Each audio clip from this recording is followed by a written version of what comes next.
Hi, I'm Pat Redding, Game Director for Splinter Blacklist. Today I'll be taking you through the Abandoned Mill, and we'll look for a few different approaches for tackling this level. We'll be showcasing the three playstyles present in Splinter Blacklist: the Ghost, the Panther, and Assault. First, we'll ghost through this section of the map, which means we'll take a silent, non-lethal approach and use the shadows as cover. We can tell by the goggle glitch that there's a tech enemy nearby. This enemy jams our visual signal, rendering our goggles useless for the time being.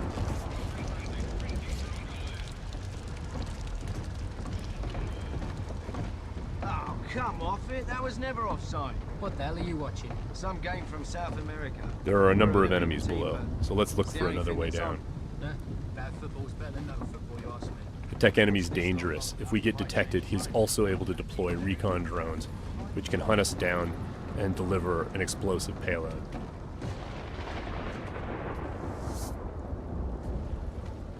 Now that Sam is in the shadows, we can take out the tri-rotor safely and do some reconnaissance to figure out where that tech enemy is located.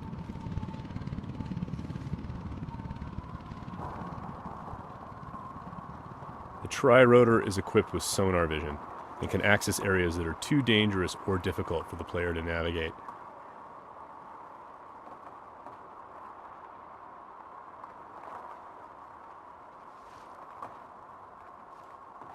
The tri-rotor can also mark enemies that are out of line of sight, perform non-lethal takedowns, attract enemies, or detonate itself if things get messy.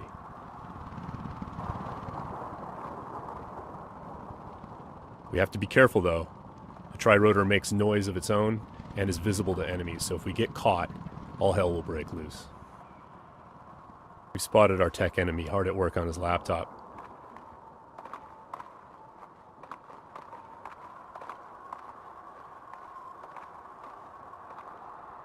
Now we're going to use the sticky shocker to take him out. Of course, that's going to leave a telltale body lying around for the enemies to discover and get alarmed with. So we need to move quickly. What have we got here? What's that? One way for us to manipulate the AI is just to attract them outright with a whistle or a whisper.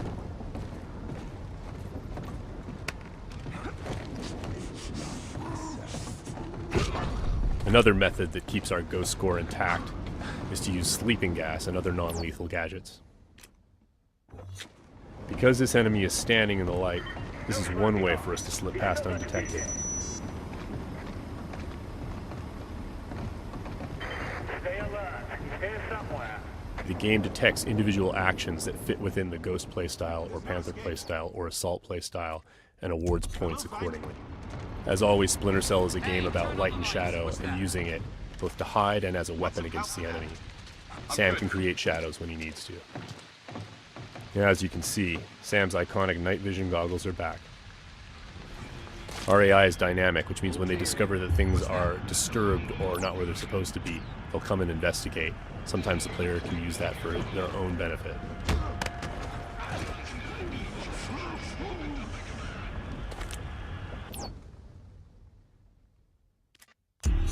Now that the tech enemy is out of the picture, we can use our sonar goggles to better see our surroundings.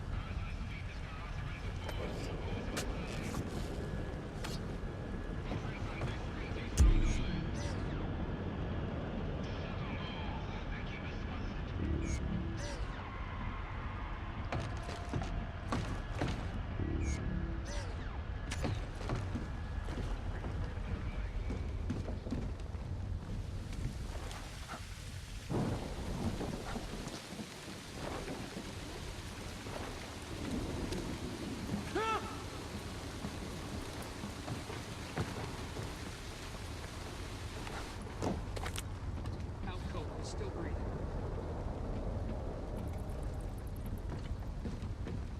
Light and shadow are hallmarks of Splinter Cell. We'll use the shadow as our cover to move through this area. All clean here. He just sent us a message.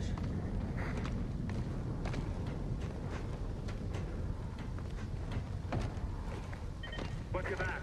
We've got to be close.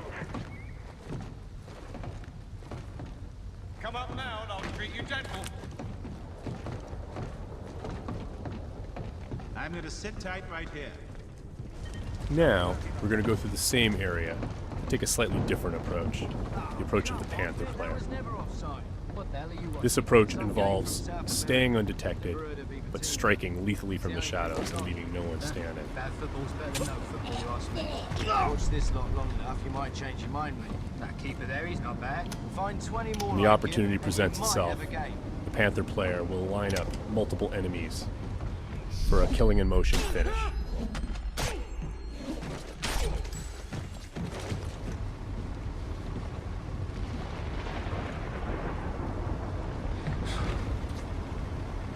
Hey, what? And as with the Ghost, it's still possible to attract and manipulate the AI. It's just the end result is a lot deadlier.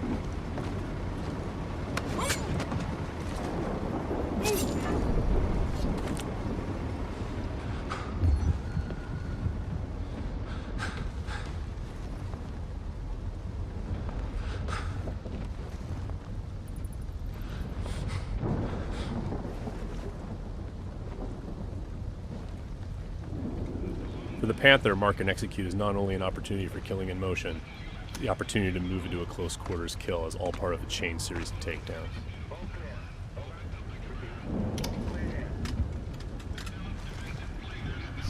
Drone is locked.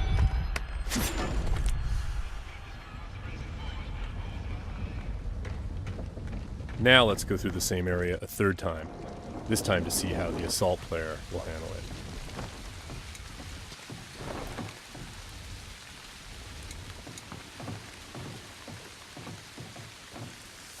This player is all about taking kinetic action. They don't mind being loud, they don't mind being detected, because they know there won't be any witnesses left behind to say anything about it. We're going to be more aggressive with these guys here and see what happens. Watch this lot long enough, you might change your mind, mate. That keeper there, he's not bad. Find 20 more like him, and you might have a game. For the assault player, moving in stealthy into close quarters is just an opportunity to grab an enemy in human shield and use them to soak up some bullets when entering combat. That's not gonna help.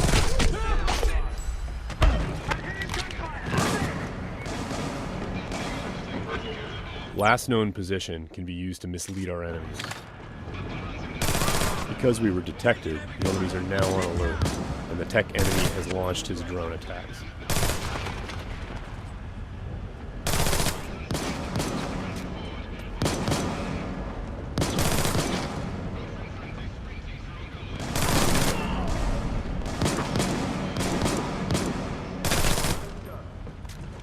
The gameplay in Splinter Cell is dynamic, meaning the AI gets a vote as to what happens next.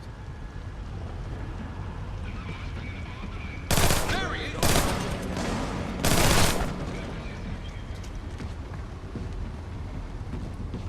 Let's keep advancing and take that tech AI out with some hand-to-hand. Drone is locked.